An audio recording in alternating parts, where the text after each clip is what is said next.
안녕하세요. 평범한 주부입니다. 아이 하나를 키우면서 살림도 하고 일도 하고 그렇게 하루하루를 버텨온 사람이에요. 그런 제 인생에 이런 일이 생길 줄은 정말 꿈에도 몰랐습니다. 돌이켜보면 저는 늘 참는 쪽이었어요. 속이 뒤집혀도 웃었고 억울해도 삼켰죠. 그게 현명한 거라고 스스로를 달래며 살아왔더라고요. 그런데 그날 제 짐이 현관 앞에 바리바리 쌓여 있는 걸 보는 순간 더 이상 참으면 안 되겠다 싶었습니다. 제 이야기를 지금부터 시작해 볼게요. 저한테는 저보다 4살 많은 언니가 있어요. 어릴 때부터 언니는 저한테 엄마 같은 존재였습니다. 부모님이 맞벌이를 하셔서 학교 끝나고 집에 오면 언니가 먼저 와 있었죠. 언니는 항상 제 간식을 챙겨두고 숙제까지 다 했는지 확인하는 게 일상이었어요. 신입 시절 상사한테 치이고 들어와서 울면 언니가 옆에 앉아서 한참 듣다가 딱 한마디 했습니다. 그 사람도 예전에 누군가한테 치였을 거야. 그걸 너한테 똑같이 하고 있으니 불쌍한 인상인 거지. 너는 그 사람이 아무리 뭐라고 해도 언니가 있으니까 걱정 말고 그만둬도 돼. 너 먹여 살릴 정도는 된다. 언니는 그런 사람이었어요. 무거운 마음을 들고 가도 언니 앞에만 앉으면 어느새 가벼워지곤 했죠. 언니 남편, 그러니까 형부는 식품 유통회사에서 일하고 계십니다. 성격이 묵묵하고 안정적이라 언니가 참 좋은 사람 만났다 싶었고 저도 저런 가정을 꾸리고 싶다고 생각했어요. 화려하지 않아도 되니까 편안한 사람이랑 서로 믿을 수 있는 사람이랑 그게 제 결혼에 대한 바람이었죠. 그리고 제 나이 31살이 되던 해 저는 남편 태성을 만났습니다. 소개팅 자리였어요. 나이 35, 자영업, 성격이 좋다는 게 사전 정보의 전부였습니다. 만나보니 말이 많은 편이더라고요. 자기 자랑이라기보다는 이것저것 설명하는 느낌이었는데 앞으로 이런 걸 해보고 싶다. 요즘은 이런 생각을 하고 있다. 그런 이야기들이었죠. 사업을 준비 중이라고 했는데 주변에서 다들 걱정한다고요. 좀 무모해 보이죠? 아니요, 멋있는데요. 목표가 뚜렷한 거잖아요. 그 말에 남편의 눈이 반짝였죠. 그게 저희의 시작이었어요. 연애하면서 자연스럽게 사업 준비를 옆에서 도왔죠. 처음엔 의견을 얻는 정도였는데 어느 순간부터 미팅 전날 밤에 자료 정리를 같이 하고 있었어요. 제안서 초안을 잡고 엑셀을 정리하고 지금 생각하면 그때 저는 이미 무상으로 노동을 시작하고 있었던 건데 당시엔 그런 생각이 전혀 들지 않더라고요. 도와주는 게 너무 행복했으니까요. 결혼은 제가 33이 되던 해에 했습니다. 시댁은 겉으로 보면 꽤 여유 있는 집이었어요. 시부모님 명의의 건물이 하나 있었고 거기서 나오는 임대 수익이 있었죠. 차도 외제차를 타고 다니셨고요. 시어머니 옷도 브랜드가 있는 걸 즐겨 입으시더라고요. 그 모습을 보면서 처음엔 넉넉한 집이구나 싶었습니다. 그런데 막상 결혼 준비를 하면서 이상한 점이 하나씩 보이기 시작했어요. 혼수 얘기가 나올 때마다 시어머니가 하시는 말씀이 있었죠. 요즘은 다 간소하게 하는 추세더라. 우리도 그냥 실용적으로 하자. 처음엔 그 말이 합리적으로 들렸어요. 허례허식을 싫어하는 분이구나 싶었죠. 그런데 결혼 준비를 하면 할수록 간소하게 하자는 말의 실제 의미를 알게 되더라고요. 돈은 우리가 안 쓸 테니 너가 알아서 메꿔라 라는 뜻이었죠. 시어머니는 제 결혼식에 이곳저곳 손을 대셨습니다. 예식장 꽃장식이 마음에 안 든다며 업체를 2번이나 바꿨는데 추가 비용은 당연히 내지 않으셨고요. 뷔페 음식이 부실하다고 하셔서 업그레이드 했는데 그것도 마찬가지였습니다. 심지어 청첩장 디자인이 너무 평범하다고 해서 다시 제작했는데 그것도요. 남편은 그럴 때마다 이렇게 말하더라고요. 우리 엄마가 좀 꼼꼼하셔서 당신이 좀 맞춰줘. 딱 그 말 한마디로 끝이었습니다. 꼼꼼한 게 아니라 뻔뻔한 거였는데 말이죠. 돈 쓰는 건 며느리가, 생색은 본인이 내는 구조였죠. 결혼 준비를 하면서 이미 이 집의 방식을 몸으로 배운 것 같았어요. 그나마 위안이 됐던 건 시아버지였습니다. 시어머니가 뭔가를 요구할 때마다 시아버지는 옆에서 조용히 제 눈치를 살피셨어요. 직접 뭐라고 막아주시진 않았지만 밥 먹다가 살짝 제 그릇에 반찬을 더 얹어주신다거나 제가 피곤해 보이면 얼른 들어가서 쉬라고 한마디 해주시는 분이었죠. 작은 것들이었는데 그게 그렇게 고마울 수가 없더라고요. 이 집에 나를 사람으로 봐주는 사람이 한 명은 있구나 싶었어요. 시누이도 있었는데 첫 만남부터 심상치 않았죠. 남편이 여자친구를 소개하고 싶다니까 한번 보자고 해서 다 같이 밥을 먹는 자리였습니다. 시누이가 오더니 처음부터 저를 위아래로 훑더군요. 오빠가 왜 이 사람을 골랐는지 모르겠네. 딱히 특별한 것도 없어 보이는데. 그 말을 제 앞에서 아무렇지 않게 했습니다. 마치 제가 안 들리는 사람인 것처럼 말이죠. 저는 순간 귀를 의심했어요. 내가 잘못 들은 건가 싶더라고요. 남편은 가볍게 무시했습니다. 야, 그런 말 하는 거 아니야. 한마디 하고는 화제를 돌렸죠. 시누이는 미안한 기색 하나 없이 메뉴판을 들여다보더라고요. 저는 속상한 마음에 그날 집에 와서 언니한테 전화를 해서 털어놓았습니다. 언니, 나 오늘 진짜 황당한 일 있었어. 이야기를 들은 언니가 말했죠. 민지야, 그 집 분위기 좀 이상하다. 결혼 다시 생각해보면 어때? 에이, 남자친구가 잘못한 건 아니잖아. 시누이가 좀 그런 거지. 시누이도 결혼하면 가족이야. 언니 말이 맞더라고요. 그때 좀 더 귀를 기울였어야 했는데 말입니다. 결혼하고 첫 해는 그래도 버틸만 했어요. 시댁이랑 따로 살았고 남편 사업이 아직 초반이라 다들 정신이 없었으니까요.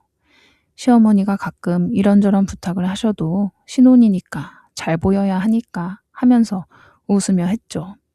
문제는 남편 사업이 자리를 잡기 시작하면서부터였습니다.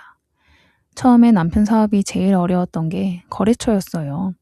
아무리 발품을 팔아도 초기 업체가 신뢰를 주기는 어렵잖아요. 남편이 어느 날 저녁 한숨을 푹 쉬면서 말하더라고요. 좋은 거래처가 딱 하나만 있어도 다른 데도 뚫릴 텐데 첫 단추가 너무 안 끼워져. 저는 그 말을 듣고 언니 생각이 났습니다. 형부가 식품 유통 쪽이잖아요. 직접 부탁하기엔 좀 그렇고 언니한테 슬쩍 꺼냈죠. 언니, 형부 회사에서 식자재 납품받는 데 있어? 우리 남편이 그쪽으로 사업하거든. 언니는 잠깐 생각하더니 말하더라고요. 형부한테 얘기는 해볼게. 근데 내가 보장해주는 건 아니야. 실력으로 따내야 돼. 형부가 정 때문에 거래하는 스타일은 아니거든. 말 그대로였습니다. 형부는 직접 남편 회사를 꼼꼼하게 검토했죠.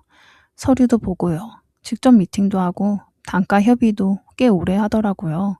처음엔 조건이 안 맞아서 한번 엎어질 뻔했습니다.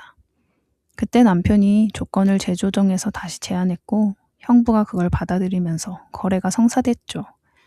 미팅이 끝나고 남편이 저한테 전화를 했는데 목소리가 완전히 달라져 있더라고요. 민지야, 됐어. 형님이 해주신대. 그 짧은 말 한마디에 얼마나 많은 게 담겨져 있었을까요? 저는 전화기를 들고 부엌에서 혼자 눈물이 핑 돌았습니다. 우리가 얼마나 버텨온 시간인지 알았으니까요. 처음 거래 규모는 크지 않았죠. 하지만 그 하나가 물꼬를 터줬어요. 그 거래처가 레퍼런스가 돼서 다른 데도 조금씩 뚫리기 시작했고 반년쯤 지나니까 거래처가 2배로 늘었습니다. 남편은 그때 정말 기뻐했어요. 당신이 없었으면 진짜 한참 더 걸렸을 거야. 고마워. 저는 그 말이 그렇게 좋을 수가 없더라고요. 우리가 같이 이뤄낸 것 같아서 말이죠. 그런데 사업이 안정되면서 그 고마움은 점점 옅어졌습니다. 남편은 마치 처음부터 자기 힘으로만 이룬 것처럼 말하기 시작하더라고요.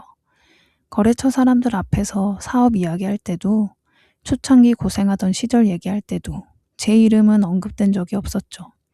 저는 그냥 옆에 있는 아내였고 그게 당연한 것처럼 됐습니다. 한 번은 거래처 사장님 모임 자리에 따라간 적이 있었어요. 남편이 거기서 창업 초기 이야기를 꺼냈는데 혼자 맨몸으로 뛰어다닌 것처럼 얘기를 하더라고요.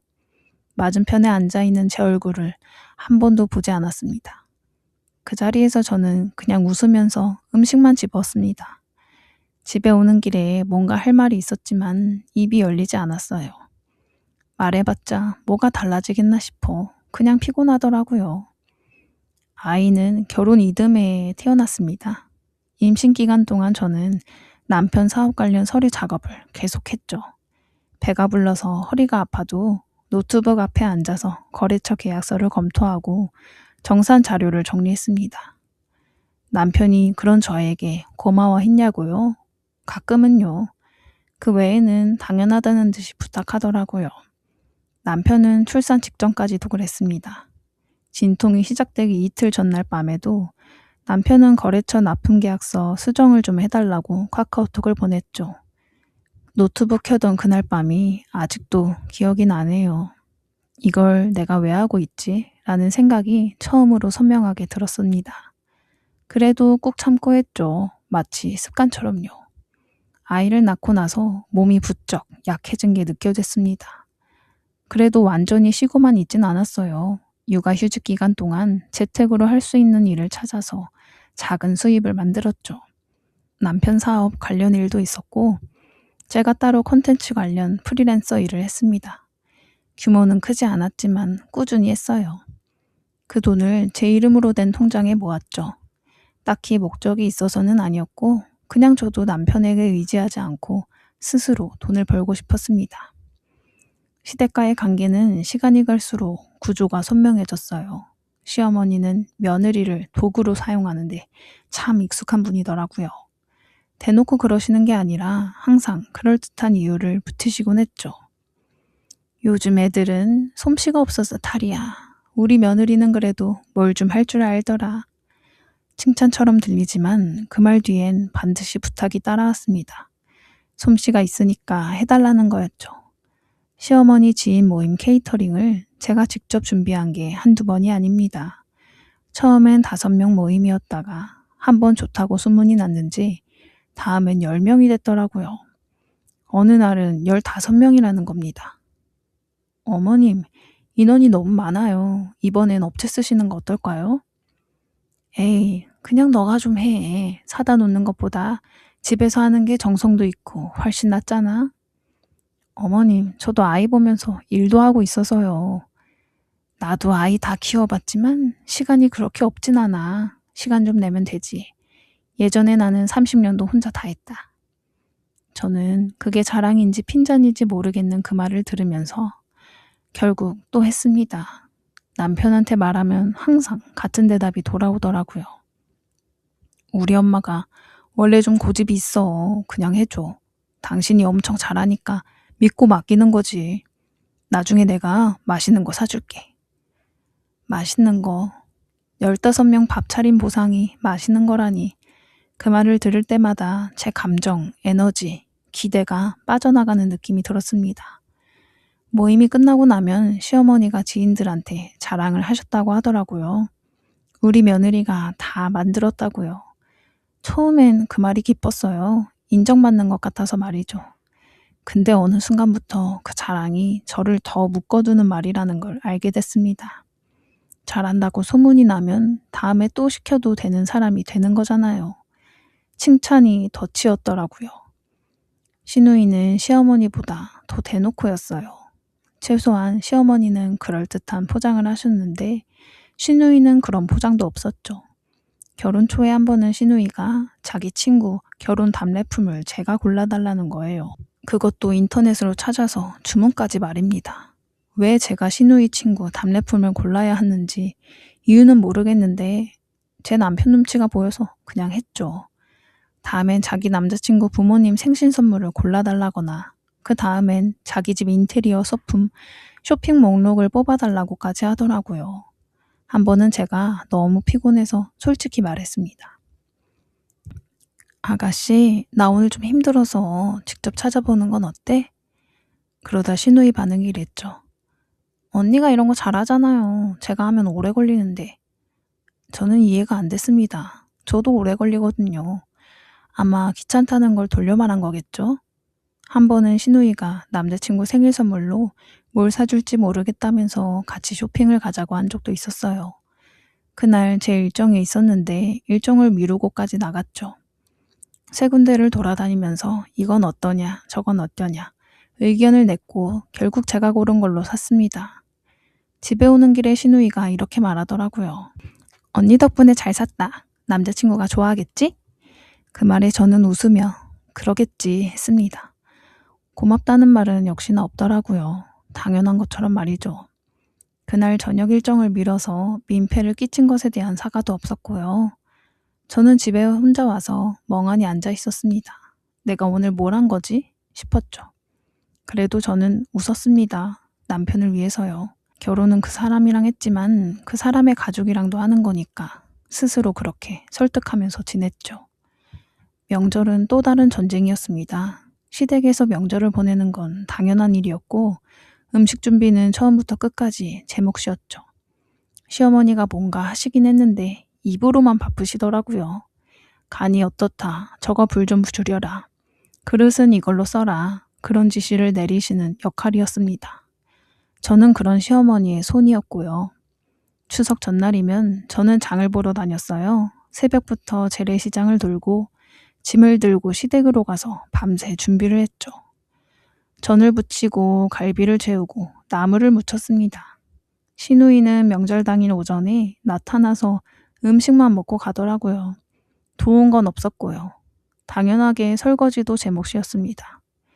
남편은 거실에서 시아버지랑 TV만 보고 있었고요.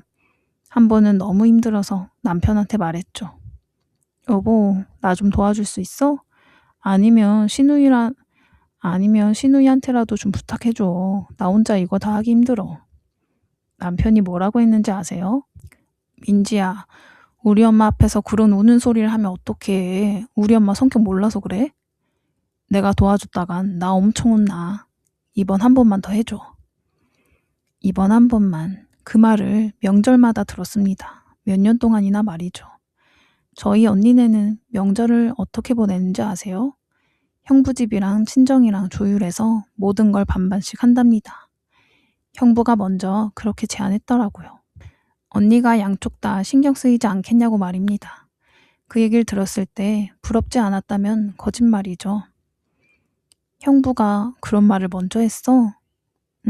그냥 당연한 거 아니냐고 하던데? 저는 그 말을 듣고 한참 아무 말도 못했어요. 나한테는 평생 한 번도 당연하지 않았던 게 어떤 집에서는 당연한 거였더라고요. 그렇게 참으며 몇 년이 흘렀습니다. 남편 사업은 꽤 성장했죠. 직원도 10명이 넘었고 거래처도 다양해졌고 외형적으로는 그럴듯한 회사가 됐습니다. 남편은 그쯤부터 자신감이 붙었더라고요. 예전에 작은 사무실 한 칸에서 시작하던 때를 가끔 회상하면서 내가 여기까지 왔다는 뿌듯함을 자주 내비쳤습니다. 저는 그 말을 들으면서 웃었죠. 속으로는 당신이 아니라 우리가 여기까지 온 거지 하면서요. 하지만 그 말을 굳이 하진 않았죠. 그게 무슨 소용이겠어요. 어느덧 10주년이 다가왔습니다. 시어머니가 먼저 말씀을 꺼내시더라고요. 저녁밥 먹다가 느닷없이 말이죠. 10주년인데 행사를 제대로 해야지. 거래처 사람들도 부르고 지인들도 초대하고 우리 아들 여기까지 온 거 알려야 하지 않겠어? 저는 속으로 쓴웃음이 나왔습니다. 그래도 10주년은 의미 있는 일이었어요. 저도 나름 감회가 있었으니까요. 처음 사업 준비하던 시절부터 함께한 건데 10년이라니 싶었죠. 어떤 규모로 생각하세요? 거래처 사장님들이랑 직원들, 그리고 우리 지인들까지 하면 한 50명은 될 것 같은데. 50명? 그 말에 머릿속에서 계산이 바로 들어갔습니다. 대관, 현수막, 답례품, 최소 500에서 1000만 원 사이였죠. 당연히 시댁에서 낼 거라고 생각했습니다. 이건 시어머니가 먼저 하자고 한 행사니까 말입니다. 그런데 며칠 뒤 남편이 조심스럽게 말을 꺼내더라고요. 당신이 좀 꼼꼼하게 알아봐줘. 우리 엄마 아빠가 이런 거 잘 모르시니까. 예산은? 최대한 아껴서 해봐. 우리 엄마가 괜히 돈 많이 쓰는 거 싫어하시잖아. 저는 그 말이 귀에 꽂혔어요. 행사를 하고 싶은 건 시댁인데 준비는 며느리가 하고 비용은 아껴야 하고 이 구조가 이제는 너무 익숙해서 화가 나기보다는 그냥 허탈하더라고요. 얼마까지 쓸 수 있는데 한 300? 어떻게든 300만 원 안에서 해봐. 50명 행사를 300만 원으로 말입니다. 저는 한숨을 눌러 삼키고 알겠다고 했죠. 그날부터 발품을 팔기 시작했어요. 평일 낮에 아이 학교 보내놓고 대관료가 저렴한 공간을 직접 돌아다녔죠. 지하철을 타고 세 군데를 하루에 보기도 했습니다. 케이터링 업체는 5군데 견적을 받아서 비교했어요. 현수막은 인터넷 제작 업체를 뒤져서 제일 싼 데를 찾아서 직접 문구까지 작성했습니다. 답례품은 도매 시장에 직접 나가서 골랐죠. 밤마다 엑셀을 켜놓고 금액을 맞추느라 눈이 빠질 것 같더라고요. 그 와중에 시어머니는 이것저것 요구를 하셨습니다. 답례품이 너무 싸 보인다. 메뉴에 해산물이 있어야 한다. 테이블 꽃장식을 좀 더 화사하게 해야 한다. 그때마다 저는 예산을 다시 짜야 했죠. 300에 맞추려다가 도저히 안 돼서 320으로 살짝 넘기는 것도 결국 제 돈을 채워서 맞췄고요. 신우이가 그 가정에서 딱 한 번 끼어들었습니다. 언니, 이 테이블 꽃장식이 좀 빈약하지 않아요? 오빠 10주년인데 좀 더 신경 써야 하지 않아요? 예산이 정해져 있어서요. 예산이 부족하면 더 달라고 하면 되잖아요. 그 말을 어쩜 그렇게 쉽게 하는지 모르겠더라고요. 더 달라고 하는 게 되는 집이었으면 제가 이러고 있겠냐고요. 저는 그냥 웃고 넘겼습니다. 어떻게든 행사를 완성했죠. 직접 준비한 것 치고는 꽤 그럴듯했습니다. 남편도 보고는 이렇게 말하더라고요. 와, 당신 진짜 대단하다. 그 한마디를 듣자고 한 게 아닌데 그래도 조금은 뿌듯했습니다. 그게 참 웃기더라고요. 이미 지쳐가고 있으면서도 그 한마디에 기운이 나는 제 자신이 말이죠. 행사 날짜는 토요일로 잡혔습니다. 9주 내내 저는 마지막 점검을 했어요.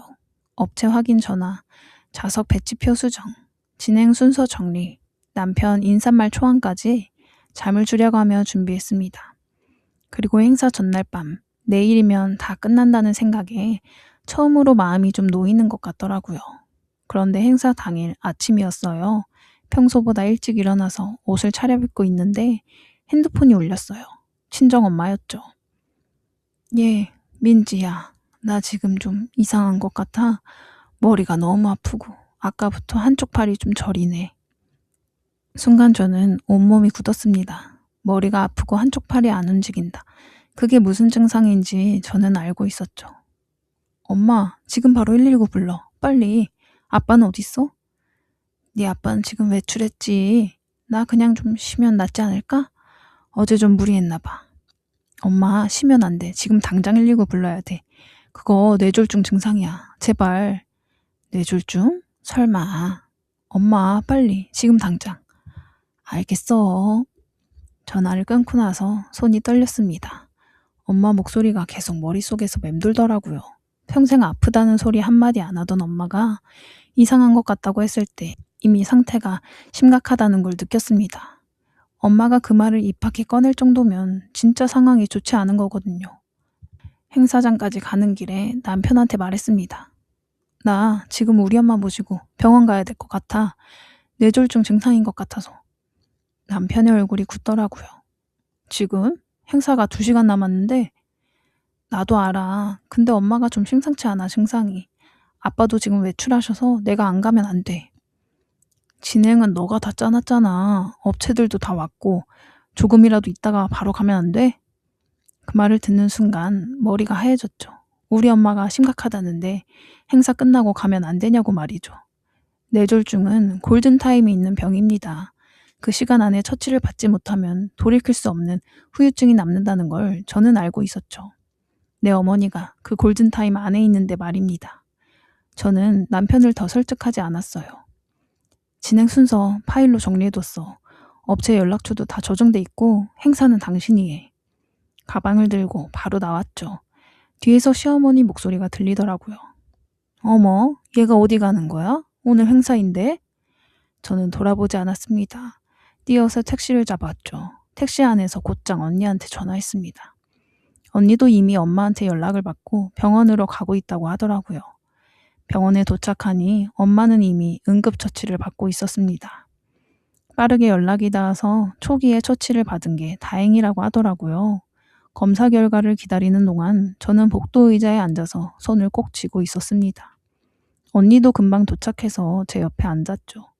한참 기다린 끝에 의사 선생님이 나오셨습니다. 빨리 오셔서 다행입니다. 초기에 처치가 잘 됐어요.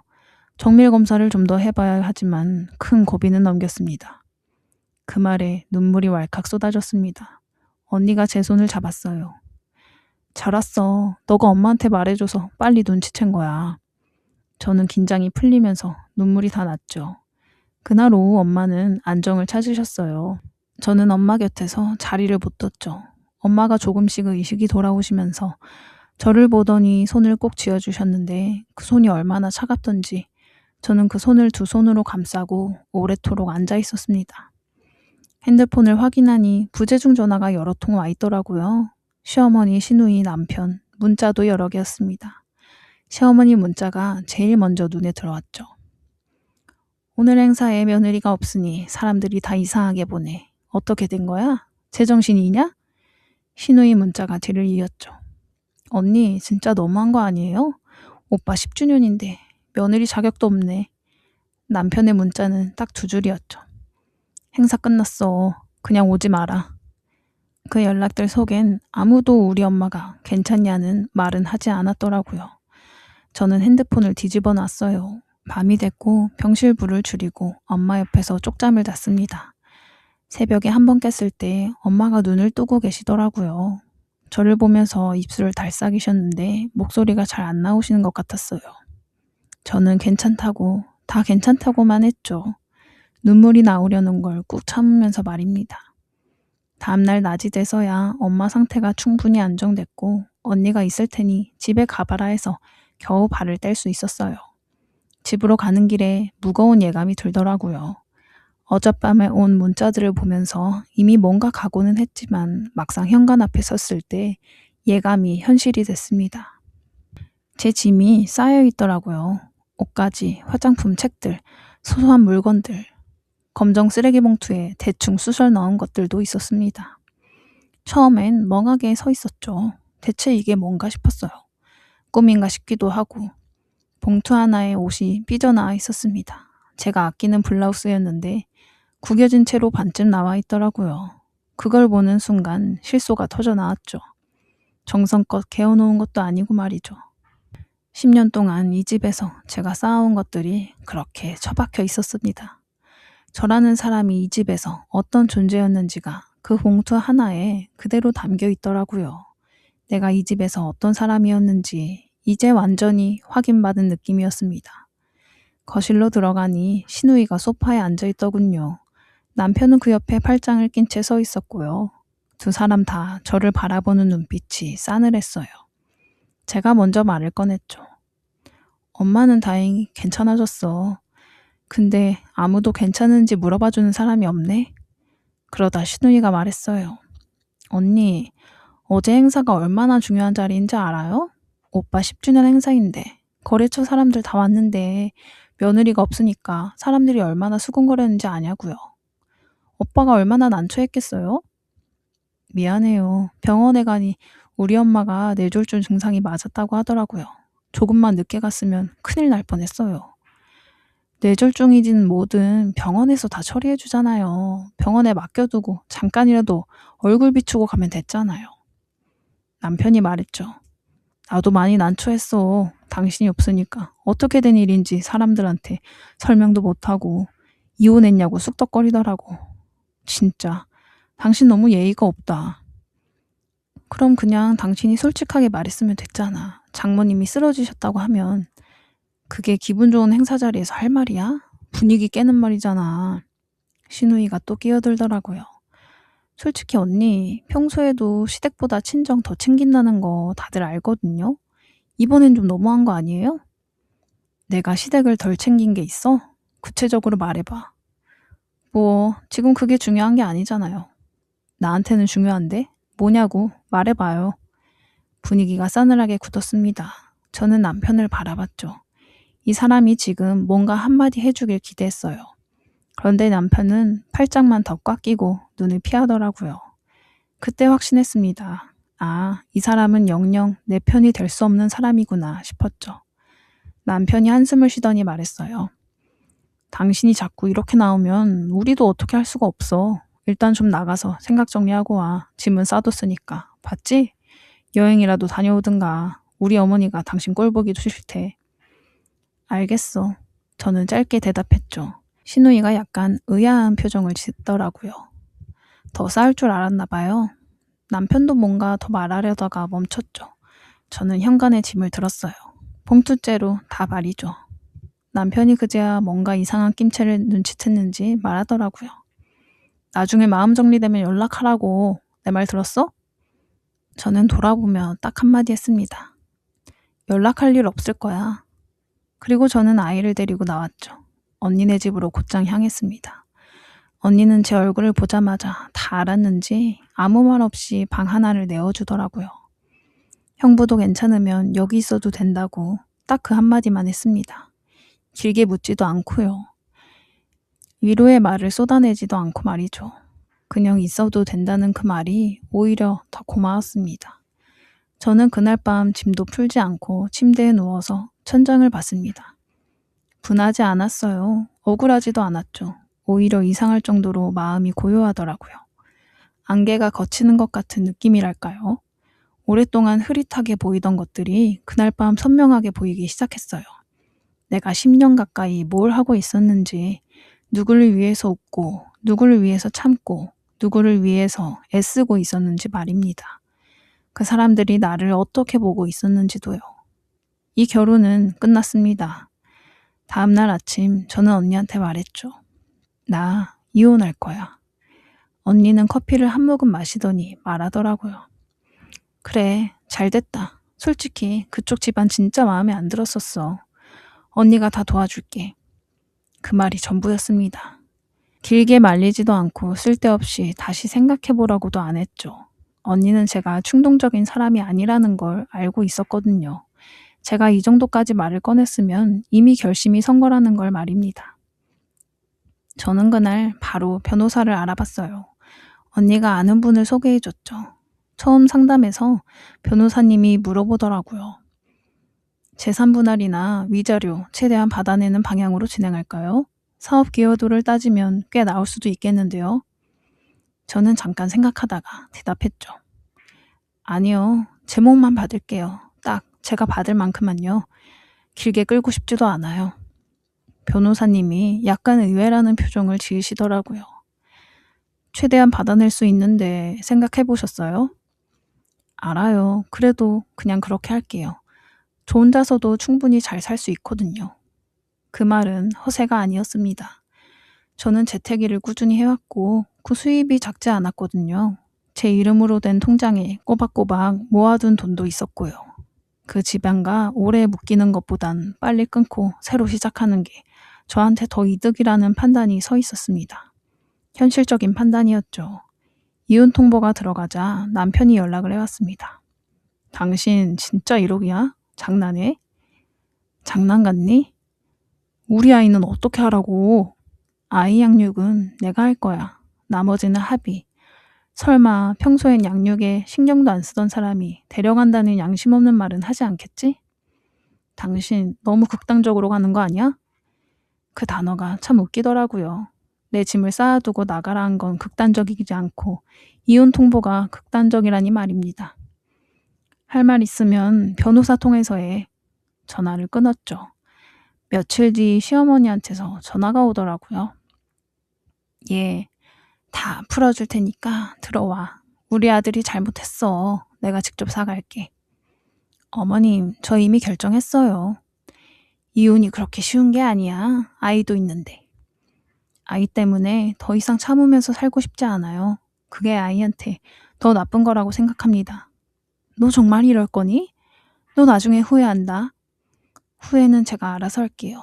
그리고 어머님, 앞으로는 연락 주지 않으셔도 돼요. 변호사 통해서 하시면 됩니다. 전화를 끊었습니다. 손이 약간 떨렸지만 목소리는 떨리지 않았죠. 그 무렵에 형부 회사에서 남편 회사와의 거래 계약을 갱신하지 않겠다는 통보가 갔습니다. 남편한테서 다시 전화가 왔어요. 이번엔 목소리가 달랐습니다. 당황한 기색이 역력했죠. 당신, 이거 당신이 한 짓이야? 아니, 형부 사업 결정에 내가 관여할 순 없지. 그럼 갑자기 계약 안 한다는 게 말이 돼? 타이밍이 너무 이상하잖아. 형부한테 왜 그런 결정했는지 너가 직접 물어봐야지. 우리 이미 끝난 사이 아니었어? 나한테 왜 전화를 해? 당신이 뭔가 얘기한 거지? 솔직히 말해봐. 나는 아무 말도 안 했어. 믿든 안 믿든 그게 사실이야. 전화를 끊었습니다. 그건 사실이었어요. 저는 형부한테 아무 말도 하지 않았거든요. 언니가 자연스럽게 상황을 이야기했을 거고 형부가 스스로 판단한 거였죠. 형부는 의리를 중요하게 여기는 사람이었고 자기 처제를 그렇게 대한 사람과 계속 거래할 이유를 스스로 느끼지 못했겠죠. 처음 거래를 성사시켜준 것도 끊어낸 것도 형부의 판단이었습니다. 다만 그게 어떤 결과를 가져올지는 예상했죠. 그 거래처가 남편 사업에서 가지는 무게를 누구보다 잘 알고 있었으니까요. 처음 물꼬를 터졌던 곳이고 지금도 매출 비중이 적지 않은 곳이었어요. 그게 끊기면 사업이 흔들릴 수 있다는 것도 알고 있었죠. 그 이후 남편의 연락은 더 자주, 더 절박하게 왔습니다. 처음엔 이혼하지 말자는 말이 많았는데 어느 순간부터 내가 잘못했다, 진짜 반성하고 있다, 다시 시작하자는 말이 늘더라고요. 당신이 없으면 안 되겠어. 진짜 몰랐어. 내가 얼마나 많이 당신한테 의지했는지. 그 말이 참 씁쓸했습니다. 사업이 흔들리니까 그제야 제가 보이나 봐요. 옆에서 10년 가까이 있을 때는 보지도 않더니 말입니다. 여보, 엄마한테도 단단히 말했어. 이제 절대 당신한테 그런 식으로 못한다고. 신우이한테도 따로 얘기했고. 이제서야 다 알고 있었으면서 남편은 대답을 못 하더라고요. 그동안 나한테만 이해하라고 했잖아. 미안해. 진짜 미안해. 미안하다는 말 그만해. 미안하다는 말이 10년을 되돌리진 않잖아. 그리고 남편이 언니네 앞까지 찾아왔더라고요. 꽃을 들고 말이죠. 언니가 문 앞에서 딱 잘랐습니다. 우리 동생 안 만나요. 돌아가세요. 저 형, 제발요. 한 번만요. 한 번이고 두 번이고 없어요. 돌아가요. 언니가 문을 닫았습니다. 저는 그 옆에서 듣고 있었는데 이상하게 마음이 움직이지 않더라고요. 예전 같았으면 저 사람이 불쌍하다, 내가 너무한 건 아닐까 하는 마음이 조금이라도 들었을 거예요. 그런데 그날은 전혀 그렇지 않았습니다. 아이가 아빠는 왜 안 오냐고 물어보더라고요. 저는 아이 눈을 바라보며 말했죠. 아빠랑 엄마가 따로 살게 됐어. 아빠는 가끔 만날 수 있고. 아이는 잠깐 생각하더니 물었습니다. 그래서 엄마는 슬퍼? 저는 웃었죠. 아니, 엄만 괜찮아. 그 말이 거짓말은 아니었어요. 법정에서 마주한 남편은 훨씬 수척해 있었습니다. 남편 얼굴을 보고도 아무런 감정이 들지 않기까지 그게 얼마나 오래 걸리는 일인지, 얼마나 많은 날이 쌓여야 되는 일인지 겪어보지 않으면 모르실 겁니다. 재산 분할은 제 기여분으로 인정된 금액만 받았죠. 판사님이 판결문에 이렇게 써주셨더라고요. 실질적인 사업 기반을 마련하는데 배우자의 역할이 상당했으며 가정의 운영과 유지에 있어서도 기여도가 높다는 점을 인정했고요. 그 문장이 판결문에 남아 있었죠. 누군가 공식적으로 제 역할을 인정해줬다는 게 오래 묵은 채증을 내려가게 하더군요. 돈의 액수보다도 말이죠. 아이는 제가 키우기로 했습니다. 아이에게 한부모가 된 것은 마음이 아프지만 아빠의 빈자리를 느끼지 않을 만큼 잘해줄 자신도 있었죠. 이혼하고 나서 저는 재택으로 하던 일을 더 키웠습니다. 언니가 여러모로 도와줬고 형부가 연결해준 인맥으로 새 거래처도 생겼어요. 작은 사무실을 얻어서 제 이름으로 된 사업자도 냈고요. 처음엔 무섭기도 했죠. 아이랑 둘이 남겨진 느낌이 말입니다. 익숙했던 공간이 사라지고 나면 그게 아무리 힘든 공간이었어도 허전하거든요. 아침에 일어났을 때 집이 너무 조용해서 오히려 이상하더라고요. 그 조용함에 익숙해지는데 시간이 좀 걸렸습니다. 그런데 막상 살아보니 예전보다 몸과 마음이 가벼워요. 눈치 볼 사람도 없고요. 억지로 웃는 일도 없었죠. 15명의 밥을 차릴 일도 없었고요. 여기선 온전히 저와 제 아이에게 신경 쓰기만 하면 됐죠. 어느 날 아침 아이가 학교에 간 뒤 혼자 커피를 마시며 창밖을 보다가 순간 울컥한 감정이 올라오더라고요. 그 감정이 뭘까 고민해보니 그건 안도라는 걸 그날 처음 알았습니다. 엄마는 재활치료를 받으면서 조금씩 좋아지고 계세요. 한쪽 팔의 움직임도 돌아오고 있다고 하시더라고요. 어떤 날은 저한테 미안하다고 하십니다. 자기 때문에 일이 커진 거 아니냐고, 그 행사 자리만 지켰으면 이렇게 됐겠냐고 말입니다. 그럴 때마다 저는 이렇게 말하죠. 엄마 덕분에 끝낼 수 있었어. 오히려 고마워. 진심이었습니다. 그날 아침 엄마 전화를 안 받았으면 저는 아마 행사장에서 억지로 웃고 있었을 거예요. 거래처 사장님들한테 인사드리고 남편 옆에서 웃는 얼굴을 하고 시어머니한테 입에 발린 말을 하고 돌아왔겠죠. 그리고 또 그렇게 몇 년을 더 버텼을 겁니다. 나 잘하고 있는 거겠지. 이 정도면 괜찮은 거겠지 하면서 말이죠. 어쩌면 그게 더 무서운 일이었을지도 모르겠습니다. 이제 저는 아침에 일어나면 오늘 하루가 너무 기대돼요. 별거 아닌 것들이 참 좋더라고요. 아이랑 같이 먹는 아침밥, 언니랑 나누는 전화통화, 제 이름으로 찍힌 계약서 같은 것들 말입니다. 누군가의 며느리로, 아내로, 그 집안의 무상인력으로 살면서 잊고 있던 것들을 다시 찾아가는 중이에요. 제가 무엇을 좋아하는지, 무엇을 잘하는지, 무엇을 먹고 싶은지 그 작은 것들을 다시 배우는 중이죠. 여러분도 억지로 웃고 억지로 행동해야 하는 자리가 있다면 한 번쯤 생각해 보셨으면 합니다. 그 자리가 정말 내가 있어야 할 곳인지를 말이에요.